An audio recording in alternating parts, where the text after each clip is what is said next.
Hello दोस्तों, स्वागत है हमारे एनाटॉमी एंड फिजियोलॉजी पार्ट 6 में। दोस्तों अभी तक हम 5 पार्ट कर चुके हैं। 5 पार्ट में हम anatomy and physiology of brain and anatomy and physiology of respiratory system कर चुके हैं। दोस्तों आज पार्ट 6 में हम जानेंगे डिसऑर्डर ऑफ लंग्स, यानी जो लंग्स से जुड़ी हुई जितनी भी बीमारियां हैं, फेफड़ों से जुड़ी हुई जितनी भी प्रकार की बीमारियां हैं, वो आज इस वीडियो में हम कवर करेंगे। तो वीडियो को स्टार्ट करते हैं। अगर दोस्तों आपने पहले 5 पार्ट नहीं देखे हैं तो आप जाके इसके बाद आप देख सकते हैं, और अगर आप हमारे चैनल पर नए हैं तो चैनल को सब्सक्राइब कर लें ताकि हर एक नए वीडियो की नोटिफिकेशन आप तक पहुंच सके।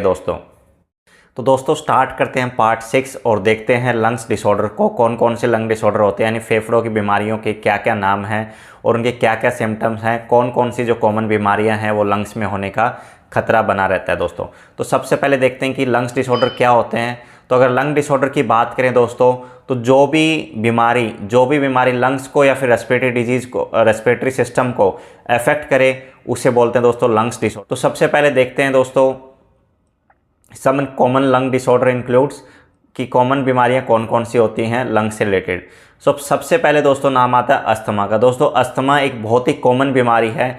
अगर आप 10 या 100 लोगों को लेंगे तो 100 में से 40 लोगों को अस्थमा की दिक्कत कहीं ना कहीं दोस्तों देखने को मिलती है। लाइफ में कभी ना कभी उन्होंने फेस किया ही होगा, और कभी कभी अस्थमा लॉन्ग टर्म भी रहता है। दोस्तों अस्थमा में जनरली क्या होता है, जब भी आप सांस लेता है ना व्यक्ति, सांस लेता है तो उसके साथ में दोस्तों एक साउंड आती है। ठीक है, सांस के साथ में साउंड आती है दोस्तों, तो वो एक अस्थमा का आप उसको साइन भी कह सकते हैं, सिम्टम भी कह सकते हैं। ठीक है, सांस लेने में व्यक्ति को दिक्कत होती है। दिक्कत इसलिए होती है कि जो सांस लेने के लिए जो वेसल्स होती हैं हमारी, मतलब जो जहाँ से सांस हम लेते हैं, वो क्या होती है, नैरो हो जाती है, पतली हो जाती है। आप एक आइडिया लगाएं कि अगर कहीं से अगर 10 ml पानी जा रहा है, तो अगर उस पाइप को अगर हम पतला कर दे तो 10 ml पानी को जाने के लिए प्रेशर चाहिए होगा। ऐसे ही लंग्स के साथ भी होता है। जब हम सांस लेते हैं तो एक एयर की हम जो वॉल्यूम लेते हैं ना, उसको अंदर ले जाने के लिए स्पेस भी चाहिए होता है। अगर वो स्पेस कम हो जाता है ना दोस्तों, तो फिर वहाँ पे दिक्कत होती है। ठीक है, तो अस्थमा में जनरली क्या होता है, अस्थमा में जब व्यक्ति सांस लेता है ना, तो सांस के साथ में एक अजीब सी आवाज़ आने लगती है दोस्तों, और व्यक्ति को सांस लेने में दिक्कत होती है। जो वेसल्स होती हैं वो क्या हो जाती है, पतली हो जाती है दोस्तों। जो जहाँ से ये एयर आती है, जैसे विंड पाइप आती है, ब्रोंकाई होते हैं, ब्रोंकिल्स होते हैं, ये क्या होते हैं, नैरो हो जाते हैं दोस्तों इस कंडीशन में, इसलिए सांस लेने में दिक्कत होती है। ठीक है दोस्तों, अस्थमा के बारे में जानते हैं। अस्थमा क्या, इन्फ्लेम्ड ब्रोंकियल ट्यूब्स, जो ब्रोंकाई होती है ना, उनमें सूजन आ जाती है दोस्तों, जिसके कारण जो स्पेस होता है वो कम हो जाता है। जैसे कि आप इसमें देखेंगे इमेज में, अगर आप इमेज 1 में देखेंगे तो नॉर्मल स्पेस, अच्छा खासा स्पेस है ब्रोंकाई में। अगर आप देखेंगे तो, अगर आप 2 में देखेंगे तो इन्फ्लेम्ड ब्रोंकियल ट्यूब, जिसमें क्या है कि सूजन आने की वजह से जो स्पेस है ना एयर के आने जाने का, वो स्पेस कम हो गया दोस्तों। इसलिए व्यक्ति को क्या होता है, सांस लेने में दिक्कत होती है, और व्यक्ति को क्या होता है कि जब सांस लेता है तो उसमें आवाज़ें आना स्टार्ट हो जाता है दोस्तों इसमें हम हर बीमारी को उसके इमेज के साथ में, वीडियो के साथ में देखेंगे कि उसमें दिक्कत क्या होती है, किस लिए ऐसा होता है दोस्तों। ठीक है दोस्तों, तो अस्थमा में ये कंडीशन होती है कि जो ब्रोंकाई होती हैं उनमें सूजन आने की वजह से उनके अंदर स्पेस कम हो जाती है, जगह कम हो जाती है, जिसकी वजह से सांस लेने में व्यक्ति को दिक्कत होने लग जाती है दोस्तों। ठीक है, नेक्स्ट देखते हैं दोस्तों, नेक्स्ट कौन सा है। नेक्स्ट है दोस्तों COPD, यानी क्रोनिक ऑब्स्ट्रक्टिव पल्मोनरी डिजीज। जो पल्मोनरी मतलब ऑब्स्ट्रक्टिव का मतलब ये हो गया कि कहीं पे रुकावट है। इसके फुल फॉर्म है दोस्तों chronic obstructive pulmonary disease. Pulmonary क्या है दोस्तों, पल्मोनरी आर्टरीज हैं जो क्या करती हैं, लंग्स में ब्लड को सप्लाई करवाती है। लंग्स में क्या करवाती है, ब्लड को सप्लाई करवाती हैं। ठीक है दोस्तों, अब आगे जानते हैं। Symptoms include wheezing, cough and difficulty breathing. ठीक है, इसके सिम्टम्स क्या हैं COPD के, वीजिंग, एक तो सांस लेते हैं तब आवाज़ें आएगी, खांसी रहेगी पेशेंट को, व्यक्ति को खांसी बहुत आएगी, और सांस लेने में दिक्कत। दोस्तों लंग्स की जितनी भी बीमारियां हैं ना, फेफड़ों से जुड़ी हुई जितनी बीमारियां हैं ना, उनमें 2-3 चीज़ें तो कॉमन रहती हैं दोस्तों। बुखार आना यानी फीवर का आना, सांस लेने में दिक्कत होना व्यक्ति को, और दोस्तों वीजिंग होना यानी सांस लेते समय साउंड आना, या फिर क्या दोस्तों वीकनेस आना, बॉडी में वीकनेस आना। ये सब चीज़ें जो है कि लंग्स की जितनी भी डिजीज़ है ना, उनके कॉमन सिम्टम्स हैं। जैसे कि सांस लेने में दिक्कत होना, फीवर आना, या फिर वीकनेस हो जाना बॉडी में, सांस लेते समय साउंड आना उसमें सांस के साथ में। तो ये कॉमन सिम्टम्स हैं जो कि लंग्स के ज़्यादातर बीमारियों में देखने को मिलते हैं। तो chronic obstructive pulmonary disease, pulmonary arteries में अगर कोई ऑब्स्ट्रक्शन वगैरह हो गया है तो उस कंडीशन में भी ये चीज़ें आपको देखने को मिल सकती हैं। अगर COPD worsen over time with flare ups becoming more severe and frequent, अगर COPD को अगर टाइम से दोस्तों इलाज नहीं किया गया तो वो ज़्यादा भी नुकसान दे सकती हैं, वो ज़्यादा फैल जाएगी और उसके बाद दोस्तों उसका ट्रीटमेंट बहुत ही मुश्किल हो जाता है। तो अगर COPD अगर ऐसे सिम्टम्स दिखाई दे रहे हैं तो आपको तुरंत उसको डॉक्टर से कंसल्ट करके उसके लिए आपको इलाज करवाना चाहिए। ठीक है दोस्तों। नेक्स्ट देखते हैं दोस्तों पल्मोनरी हाइपरटेंशन। हाइपरटेंशन से आप समझ गए होंगे दोस्तों कि ब्लड प्रेशर, हाइपरटेंशन से अगर समझ गए होंगे कि ब्लड प्रेशर हाई होना। ठीक है, अब देखते हैं इसमें A lung circulation disease that occur when high blood pressure damage the lungs blood vessels. Symptoms include chest pain, shortness of breath and fatigue. दोस्तों क्या होता है ना, जब हाइपरटेंशन किसी व्यक्ति का अगर ब्लड प्रेशर हाई हो जाता है ना, उस कंडीशन में क्या होता है, ब्लड प्रेशर का हाई होने का मतलब कि जो ब्लड जिस सर्कुलेट कर रहा है, जिस स्पीड से सर्कुलेट कर रहा है ना, वो स्पीड बहुत ज़्यादा हो गई है दोस्तों।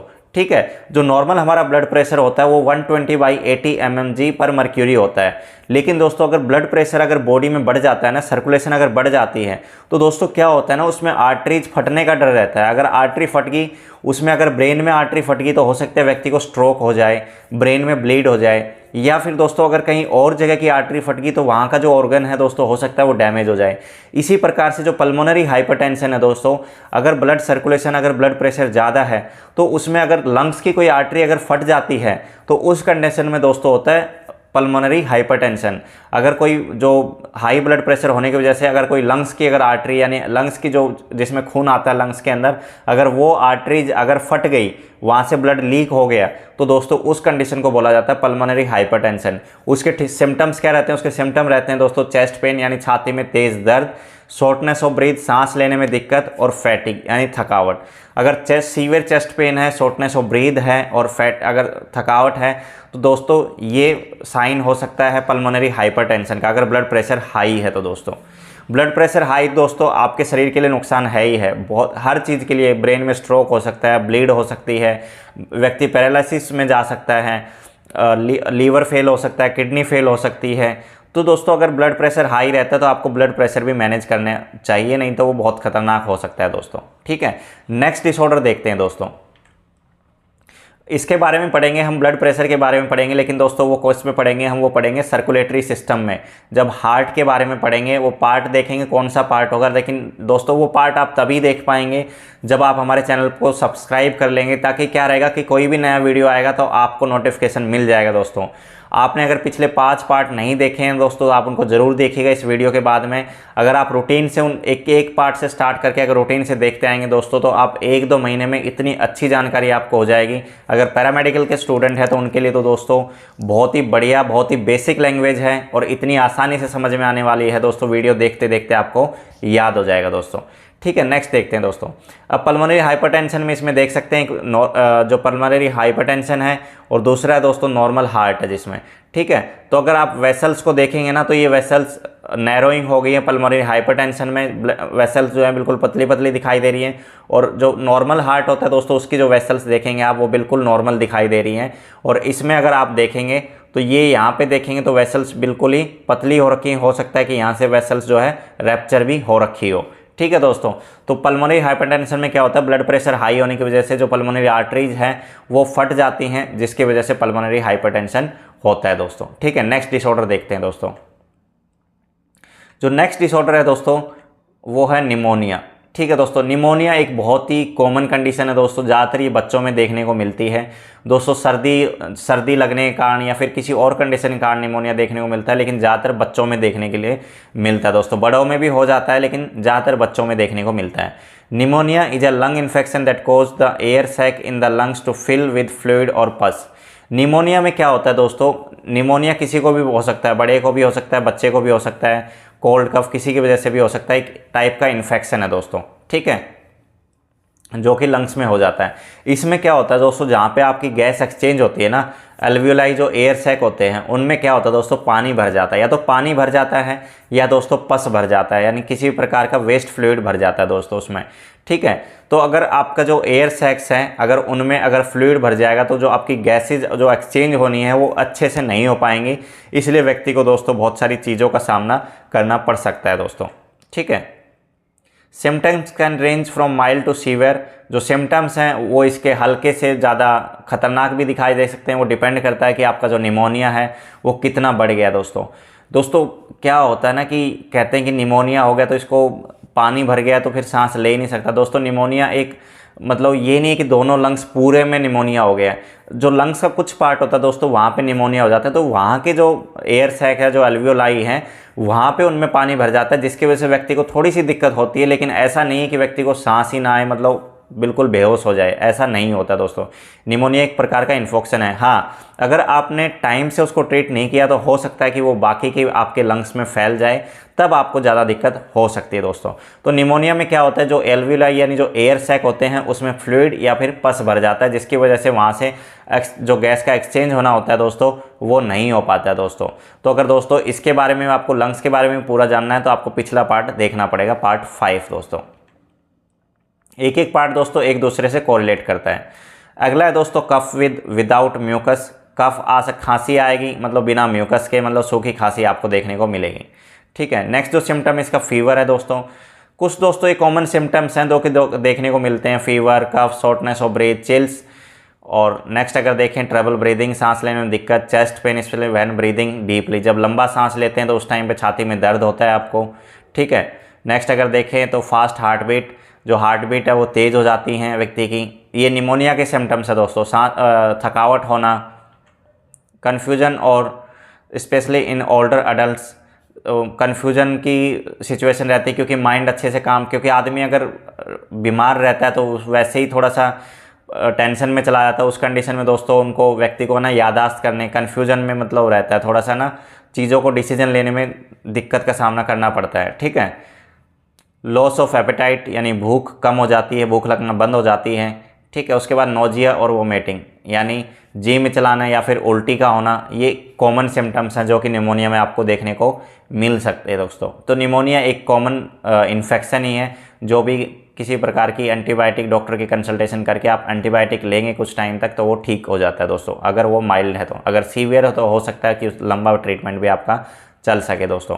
नेक्स्ट अगर देखें, pneumonia can be caused by bacteria, virus और fungi. Bacteria are the most common cause. ठीक है। जो निमोनिया है वो दोस्तों बैक्टीरिया, वायरस या फंगी किसी से भी हो सकता है। बैक्टीरिया से भी हो सकता है, वायरल इन्फेक्शन भी हो सकता है, फंगाई भी हो सकता है। लेकिन जो जनरली निमोनिया होता है वो दोस्तों बैक्टीरिया से ही कॉज होता है। ठीक है दोस्तों। Most healthy people recover from pneumonia इन 1 और 3 weeks, but it can be life threatening. ठीक है। जनरली जो पीपल हैं जो निमोनिया जिनको हो जाता है वो 1, 2 या 3 हफ्ते में ठीक हो जाते हैं।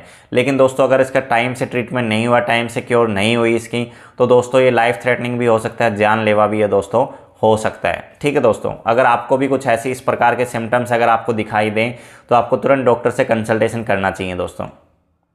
तो दोस्तों निमोनिया कुछ इस प्रकार से दिखता है। एक चेस्ट एक्सरे है जिसमें अगर आप लेफ्ट साइड में यहाँ पे देखेंगे तो ये पूरा वाइट हो गया दोस्तों। जो दोस्तों ये ब्लैक आप दिखाई दे रहे हैं राइट साइड में, ये दोस्तों एयर है, और ऐसी ही एयर दोस्तों लेफ्ट साइड में भी होनी चाहिए, लेकिन लेफ्ट साइड में कुछ पार्ट पे ही एयर है, बाकी का जो पार्ट है दोस्तों, जो जैसा कि हमने पिछले पार्ट में पढ़ा था कि जो लेफ्ट लंग्स होते हैं उसमें 2 पार्ट होते हैं, यानी 2 लोब्स होते हैं। तो इसका ऑलमोस्ट जो इन्फीरियर है वो वाला जो लोब है दोस्तों उसमें इन्फेक्शन हो रखा है और निमोनिया व्यक्ति को हो रखा है, जिसकी वजह से व्यक्ति को सांस लेने में दिक्कत, घबराहट या फिर वॉमिटिंग वगैरह, सांस फीवर वगैरह ये सब होने के चांस रहते हैं दोस्तों। आप देखेंगे ऑलमोस्ट जो लेफ़्ट लंग है वो आधा इन्फेक्टेड हो चुका है। अगर दोस्तों इसको टाइम से क्योर नहीं हुआ तो हो सकता है कि पूरे लेफ़्ट लंग को भी इन्फेक्टेड कर देगा, उसके बाद राइट लंग में भी आ जाएगा, तो व्यक्ति को बहुत ज़्यादा दिक्कत हो सकती है। हो सकता है कि लाइफ थ्रेटनिंग भी हो जाए दोस्तों। तो दोस्तों ये चेस्ट एक्सरे है, अगर ये नॉर्मल होता है तो दोस्तों दोनों तरफ जैसे राइट में ब्लैक दिखाई दे रहा है वैसे ही दोस्तों लेफ्ट में ब्लैक दिखाई देता है। ठीक है दोस्तों। एयर जो होती है वो एक्सरे में ब्लैक दिखाई देती है, इसलिए जो हमारे लंग्स होते हैं वो काले दिखाई देते हैं। लोगों को लगता है, कुछ लोग समझते हैं कि जो सिगरेट पीते हैं उनके लंग्स काले दिखाई देते हैं, ऐसा कुछ नहीं होता। जो एयर होती है वो एक्सरे में ब्लैक दिखाई देती है, इसलिए जो हमारे लंग्स होते हैं ना दोस्तों वो काले दिखाई देते हैं। और इसके ऊपर एक जो लाइन सी दिख रही हैं ये हमारी हड्डियाँ हैं, रिब्स हैं, क्लेविकल है, और जो वर्टिब्रा है हमारा स्पाइन रीढ़ की हड्डी है वो है दोस्तों। ठीक है। नेक्स्ट देखते हैं दोस्तों ट्यूबरक्लोसिस, टीबी। ये भी बहुत कॉमन बीमारी है और बहुत लोगों से हम सुनने को मिलता है। ठीक है दोस्तों। इसका दोस्तों 6 महीने का ट्रीटमेंट चलता है, उसी पे क्योर होता है। अगर पहले से अगर व्यक्ति को ट्रीटमेंट हो जाता है, पता चल जाता है, अगर सीवियर हो जाता है तो हो सकता है कि लॉन्ग टर्म के लिए भी जा सकता है दोस्तों medicine. Pneumonia that slowly get worsen caused by the bacteria mycobacterium tuberculosis. ये बैक्टीरिया से इन्फेक्शन होता है दोस्तों इसका, और जो बैक्टीरिया का नाम है वो माइकोबैक्टीरियम ट्यूबरक्लोसिस है। जिस बैक्टीरिया से ये होती है उसका नाम क्या है दोस्तों? Mycobacterium tuberculosis. ठीक है, ट्यूबरक्लोसिस जिसको टीबी बोला जाता है, infectious disease caused by bacteria that most often affect the lungs. ये बैक्टीरिया से होता है, कोई भी हम खाना खा लेते हैं या फिर कोई भी एयर में अगर बैक्टीरिया होते हैं, अगर वो हमारे लंग्स में चले जाते हैं तो दोस्तों हमारे शरीर में अगर कोई बैक्टीरियल इन्फेक्शन हो गया तो हो सकता है लंग्स में हो जाए। तो इसकी वजह से क्या होता है कि हमारे जो लंग्स होते हैं वो अफेक्टेड हो जाते हैं और जो उनका फंक्शन होता है वो स्लो हो जाता है, इसलिए व्यक्ति को दिक्कतों का सामना करना पड़ सकता है दोस्तों। ठीक है, it spread through the air when people with TB cough sneeze और spit. Tuberculosis preventable and curable. मतलब इसका इलाज संभव है। जो टीबी है वो कैसे फैलता है? या तो एयर के थ्रू फैलता है वो। अगर कोई व्यक्ति जिसको टीबी हो रखा है या तो वो खांसी करता हो या फिर स्नीज करता हो, छींकता हो, या फिर स्पिट यानी थूकता हो। अगर किसी के थूकने से, खांसी से, अगर या फिर क्या नाम है, कफ से, ठीक है, उसके जो उसने छींका है, या तो व्यक्ति ने, किसी ने उसके ऊपर हाथ रख के उससे कुछ खा लिया हो जिससे वो बैक्टीरिया अंदर चले जाएं, या फिर जैसे उसने छींका वो आपके उस पे पड़ गया हो, स्किन पे पड़ गया हो, जहाँ से आपके बैक्टीरिया बॉडी में चला गया हो।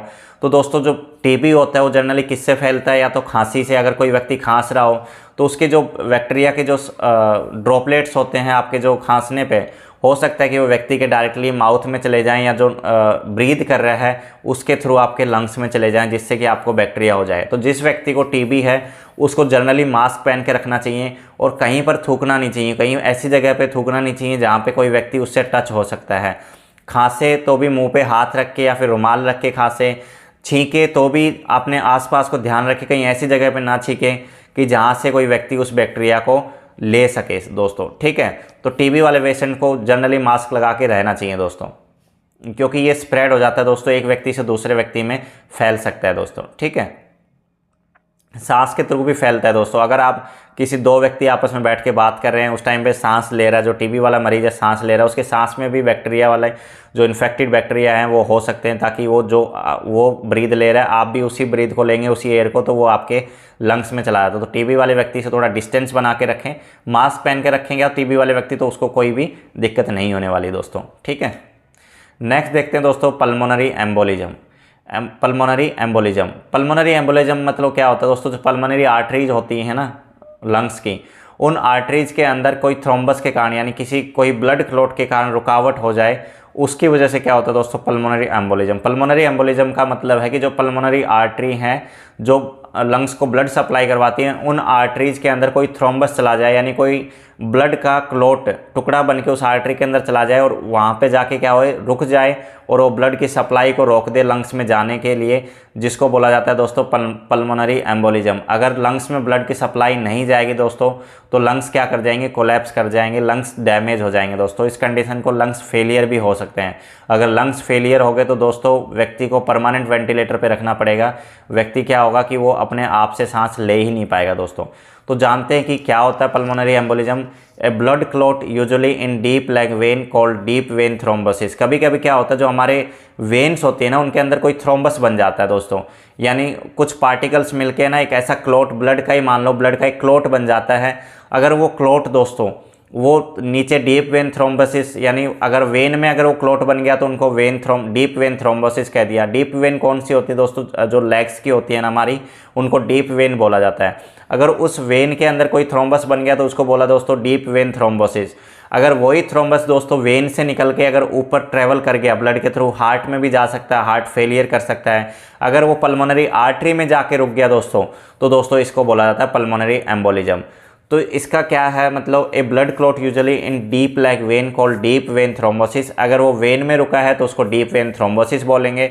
अगर वो वहाँ से टूट के travel to your heart and get pumped into your lungs, अगर वो हार्ट में पहुँच गया और हार्ट ने क्या किया, पंप कर दिया ब्लड को, तो वो ब्लड के थ्रू कहाँ पहुँच जाएगा? लंग्स के अंदर, और लंग्स के आर्टरी के अंदर जाके अगर वो रुक गया दोस्तों, अगर आर्टरी को बंद कर दिया तो दोस्तों उस कंडीशन को बोला जाता है पल्मोनरी एम्बोलिज्म। कभी कभी हॉस्पिटल में देख दोस्तों, पैरामेडिकल के स्टूडेंट के लिए है ना ये वीडियो बहुत ही इंपॉर्टेंट है। ये वीडियो क्या, जितने हमारे पार्ट्स हैं ना वो सारे इंपॉर्टेंट होने वाले हैं दोस्तों। बहुत बेसिक जानकारी और ऐसी जानकारी जो दोस्तों आपके सिलेबस में है, आपके जो काम करेंगे जहाँ पे आपको उस चीज़ की नॉलेज, इतनी परफेक्ट नॉलेज हो जाएगी दोस्तों। ठीक है दोस्तों, तो पल्मोनरी एम्बोलिज्म का मतलब यही है कि जो पल्मोनरी आर्टरी है उसके अंदर कोई ब्लड क्लॉट की रुकावट, ब्लड क्लॉट आ जाने की वजह से वो रुक जाती है, जिसकी वजह से लंग्स को ब्लड की सप्लाई नहीं पहुंच पाती दोस्तों। ठीक है दोस्तों, अगर नेक्स्ट देखें, the clot stick in pulmonary artery often causing shortness of breathe and low blood oxygen level. ठीक है, अगर ब्लड अगर लंग्स तक जा ही नहीं पाएगा तो ब्लड को ऑक्सीजन भी नहीं पहुंच पाएगी, जिसकी वजह से क्या होगा, व्यक्ति को सांस लेने में दिक्कत हो जाएगी, व्यक्ति के धीरे धीरे लंग्स क्या करेंगे, कोलैप्स करना स्टार्ट कर देंगे। दोस्तों जो पल्मोनरी एम्बोलिज्म है वो एक इमरजेंसी मेडिकल कंडीशन है। अगर उसमें व्यक्ति को टाइम से नहीं ट्रीट किया गया तो दोस्तों व्यक्ति को परमानेंट लंग फेलियर भी हो सकता है दोस्तों। तो इसलिए ये बहुत ही इमरजेंसी मेडिकल कंडीशन है। अगर ऐसा व्यक्ति को दिखता है, अगर ऐसे सिम्टम्स दिखाई देते हैं तो तुरंत हॉस्पिटल में व्यक्ति को कंसल्ट करना चाहिए दोस्तों। ठीक है, अब आता है दोस्तों प्लूरल इफ्यूजन। ये भी एक दोस्तों बहुत ही कॉमन बीमारी है। प्लूरल इफ्यूजन यानी फेफड़ों में पानी का भर जाना, फेफड़ों में पानी का भर जाना जिसको बोला जाता है दोस्तों प्लूरल इफ्यूजन। प्लूरल इफ्यूजन इसको क्यों बोला गया है दोस्तों, जो आपके लंग्स होते हैं ना, लंग्स के ऊपर दोस्तों एक लेयर होती है जिसको बोला था प्लूरल इफ्यूजन, वो जिसको बोला था प्लूरल।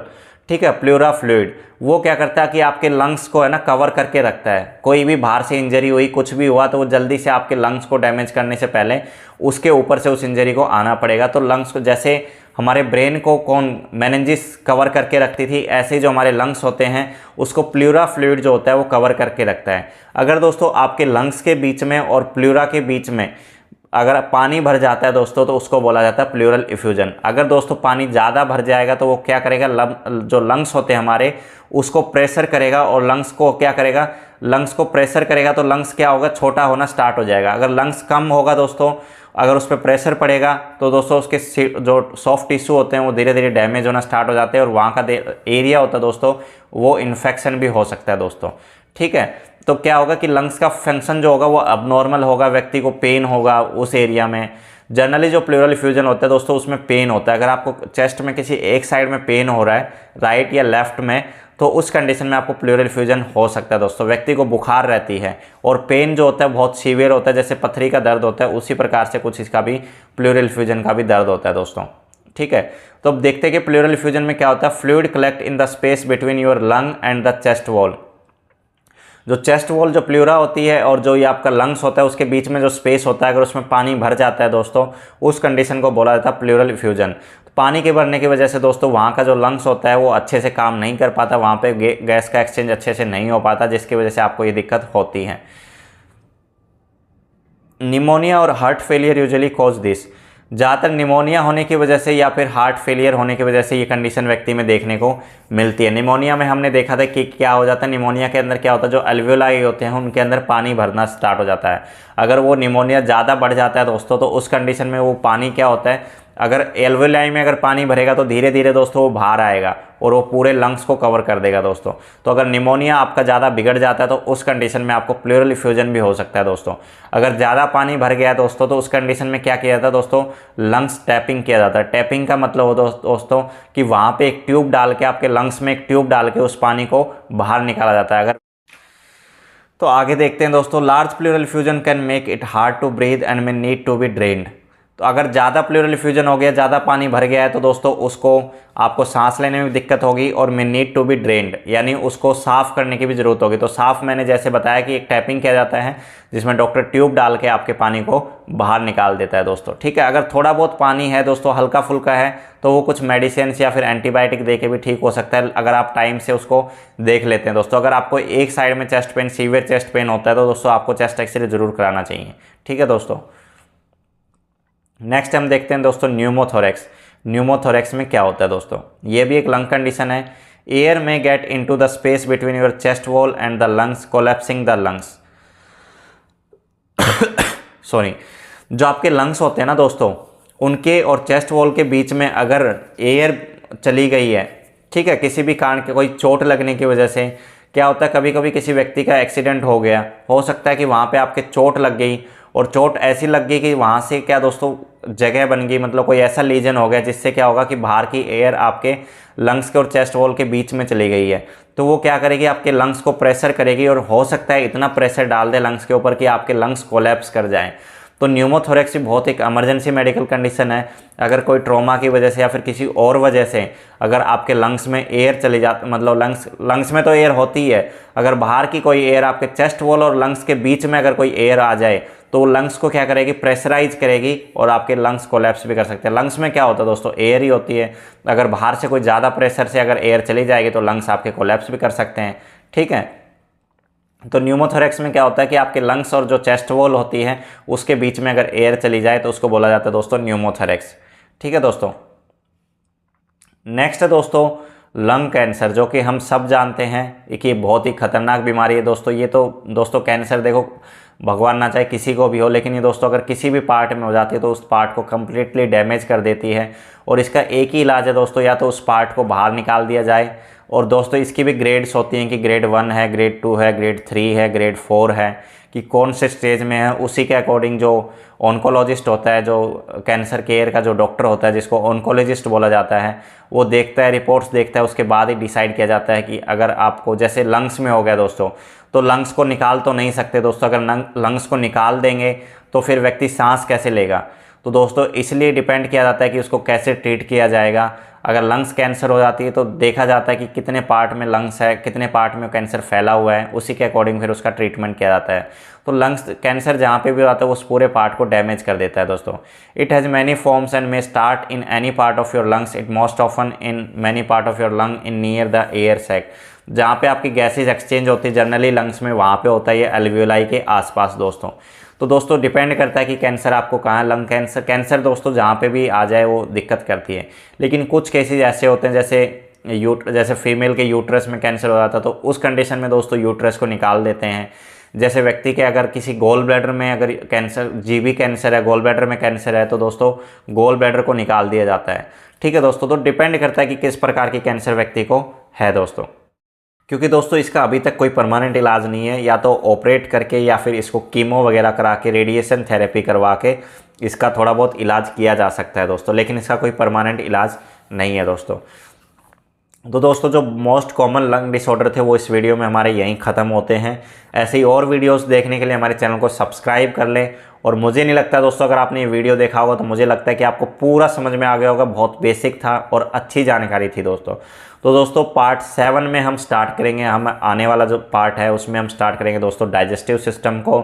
अभी तक हमने 6 पार्ट में दोस्तों अपना ब्रेन के डिसऑर्डर, रेस्पिरेटरी सिस्टम के डिसऑर्डर कंप्लीट कर दिए दोस्तों। तो दोस्तों वीडियो कैसा लगा आप कमेंट करके बताइए। अगर आपकी कोई क्वेरी है मेडिकल से रिलेटेड, कोई भी बीमारी से रिलेटेड, तो आप कमेंट करके बता सकते हैं, हम उसका रिप्लाई ज़रूर देंगे। और वीडियो को शेयर करें और दोस्तों चैनल को सब्सक्राइब ज़रूर करें ताकि कोई भी नया वीडियो आए वो आपको नोटिफिकेशन उसका मिलता रहे दोस्तों। तो मिलते हैं एक और नए वीडियो में, अगले वीडियो में डाइजेस्टिव सिस्टम के साथ में। तब तक के लिए अपना ख्याल रखिएगा।